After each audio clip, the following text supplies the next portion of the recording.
nga, magko-comment na tayo sa food. At lahat ng sasabihin ko dito ay pawang katotohanan lamang kasi ayokong naglolokohan dito. Uy, based on experience. Char, haha. O siya, tara na, let's eat! So, the fish fillet, nothing really special. Normal lang siya. Medyo kakaiba yung tartar sauce nila. Hindi ko ma-describe pero it was good. The sweet and sour sauce, a little on the spicy side pero ito ang nanalo sa first round. Char. For the chicken, wala akong tinikman kasi it looked too dry for me pero according naman sa kanila, masarap naman daw. Sa beef naman, we tried the stroganoff and broccoli na parang pareho lang yung lasa. Masarap yung timpla. The only difference was one was topped with broccoli pero in fairness sa karne niya, it was soft at hindi makunat. Meron din palang lengua estofado na wala talaga masyadong pumansin kasi nauna na siyang na-judge based sa looks niya. Haha, kawawa naman.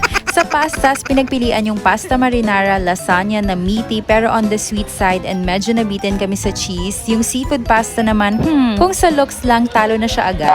Parang wala kasi siyang personality although it had